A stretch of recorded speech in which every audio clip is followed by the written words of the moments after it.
Oke, balik lagi sama gue di Persija Insight.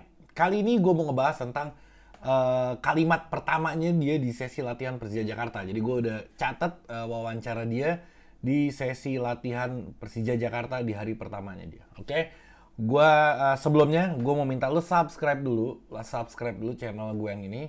Terus lo masuk ke profil gue juga, lo tonton video-video gue yang lain. Sama lo kalau punya Instagram, lo bisa follow Instagram gue juga, namanya sama kayak nama YouTube ini, Persija Insight. Di situ gue juga ngepost short pendapat gue di situ. Jadi pendapat gue yang dikit gue post di sana, penjelasannya yang lebih rinci gue post di YouTube sini, gitu ya. Oke, gue lanjut. Seperti biasa, di gue selalu gue bacain artikelnya sambil gue komentarin, dan di akhir adalah pendapat gue.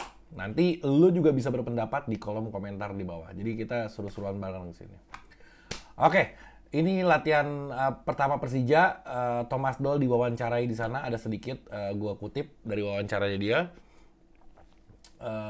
Banyak ada beberapa pertanyaan yang diajukan, dan ini jawabannya dia. Jadi dia bilang, perjalanan yang sangat panjang tapi semuanya baik-baik saja. Penerbangan kami juga tepat waktu. Sempat sedikit transit di Budapest sekitar 5 jam, lama juga, dan sampainya di Jakarta kemudian saya disambut dengan sangat ramah oleh orang-orang di bandara.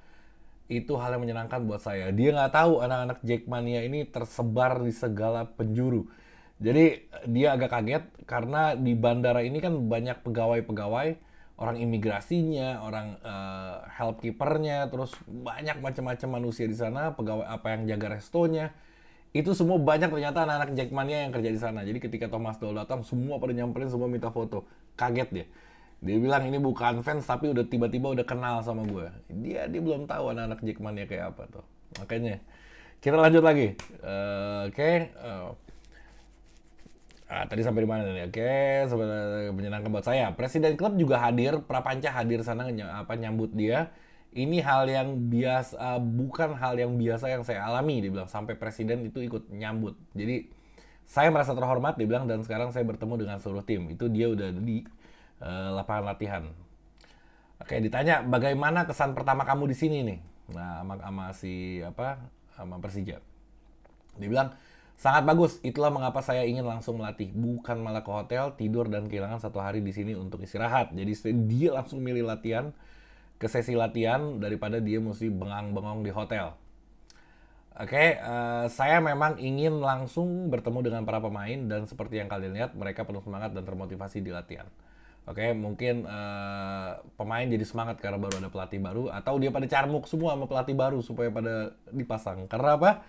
Ini serunya pelatih baru yang nggak tahu sepak bola Indonesia, karena si Thomas Doll ini nggak tahu siapa pemain yang andalannya, siapa pemain yang biasa aja. Jadi benar-benar dari nol. Jadi semua pemain harus serius latihannya supaya dia dipilih menjadi starting 11. Apalagi sekarang Persija banyak pemain tambahan barunya. Nah, itu bikin persaingan semakin seru. Jadi yang biasa langganan pemain inti di Persija belum tentu pemain inti sekarang. Bisa jadi malah dia jadi cadangan karena penilaian setiap pelatih berbeda-beda. Oke? Bisa kamu beritahu saja. Oke. Ditanya lagi, bisakah kamu beritahu sesi apa saja yang dilakukan di latihan ini? Dibilang program latihan hari ini dimulai dengan stability, ada sedikit pemanasan juga. Kami juga melakukan sesi penguasaan bola dengan dibagi 3 kelompok kecil. Tujuannya agar bisa tahu kualitas para pemain dan apa saja yang harus diperbaiki.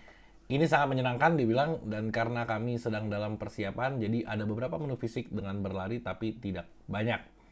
Karena kami memang menunggu hasil tes kemarin. Jadi sebelumnya itu Persija kalau nggak salah kerjasama sama Eka Hotel deh. Eka Hospital. Ada tes medis yang nanti catatannya bakal dilihat sama si Thomas Doll, yang itu jadi barometer dia menerapkan sesi latihan apa yang cocok untuk pemain-pemain itu. Jadi ini kerennya pelatih Eropa tuh, nanti hasil tes medis keluar, ada A, B, C, D pemain ini hasilnya beda, penerapan latihannya pun berbeda. Gila, detil banget. Jadi Persija bakal keren banget ini. Gue yakin bakal keren banget karena tim bisa keren bukan cuma pemainnya jago tapi manajemennya yang keren, atau cara latihannya yang keren, dibikin seprofesional mungkin. Oke? Tidak banyak karena kami masih menunggu hasil tes kemarin. Lalu ada juga position game dengan 3 kelompok berbeda yang tadi. Jadi polanya ketika satu tim kehilangan bola maka dia harus berjaga di tengah. Penjaga gawang juga ikut berpartisipasi, jadi ini sangat bagus untuk tim. Lalu kami mengakhiri sesi latihan dengan sesi test running. Jadi ada latihan kecil tadi. Intinya ini jadi latihan yang bagus buat kami.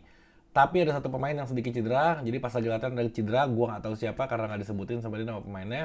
Tapi cedera ringan dan si pemain ini juga bisa balik lagi latihan, jadi nggak serius cederanya. Jadi sekarang stepnya saya menunggu semua pemain kumpul dan saya akan bicara mengenai peraturan di tim ini. Jadi dia akan menerapkan peraturan yang ketat. Mungkin gue nggak tahu peraturannya rinciannya kayak apa, nanti pasti dipost sama Persija tuh. Kita juga akan bicara tentang filosofi bermain yang tadi gue bahas tuh, filosofi Eropa itu yang harus diterapkan di Liga Indonesia. Yang kata Coach Sudirman filosofinya terlalu tinggi, nggak cocok di Indonesia. Nah ini datang lagi pelatih Eropa yang filosofinya Eropa juga, yang mau nggak mau harus mengikuti filosofinya Eropa kalau kita mau maju. Jangan dengerin dari si Coach Dirman itu. Tentang strategi dan taktik yang akan kita terapkan di pertandingan. Jadi nanti akan kumpul, bahas filosofi, strategi, taktik, semua akan dibahas di kelas. Biasanya di kelas itu, nggak di lapangan.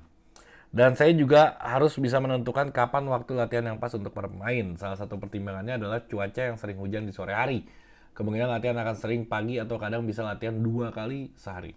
Yang pasti pemain juga harus ada istirahatnya untuk menghindari cedera. Tapi intinya saya harus lihat dulu hasil tes fisik kemarin, soalnya saya tidak mau berlebihan. Jadi tetap dia mesti lihat hasil tes fisik sebelumnya. Dia nggak mau berlebihan untuk memberikan porsi latihan dan membuat pemain dia itu jadi cedera. Karena memang tidak baik jika latihan berlebih, jadi saya harus cepat beradaptasi dulu tentang apa yang harus saya berikan di sesi latihan, yang kita lihat saja nanti. Ini juga kan baru hari pertama saya, dibilang saya belum kenal semua pemain, jadi saya juga belum tahu kondisi mereka seperti apa. Jadi yang tadi gue bilang, dia akan menerapkan latihan berbeda untuk setiap pemainnya, karena tes fisiknya beda, hasilnya beda, tentu penerapannya pun berbeda juga. Ini keren, profesional banget. Gue gak tahu, demen banget sama ini pelatih, ramah banget, orangnya juga senyum terus. Pengalaman tinggi, udahlah panjang kalau kita bahas Thomas Doll. Tapi gue yakin Persija bakal bangkit. Gue yakin banget Persija tahun ini akan bangkit gila-gilaan. Karena target kita udah bukan lagi Liga Indonesia, tapi kita udah mesti ke Asia. Amin, mudah-mudahan itu bisa terwujud dan kita bisa happy lagi di setiap pertandingan yang gak stres kayak musim sebelumnya. Oke, jadi itu dulu dari gue. Terima kasih lu udah nonton sampai sekarang. Jadi lo subscribe juga, jangan lupa lo tonton video gue yang lain. Lo yang punya Instagram, lo follow Instagramnya. Namanya sama kayak nama YouTube gue juga, Persija Insight. Oke, sampai ketemu di video berikutnya. Jack Mania.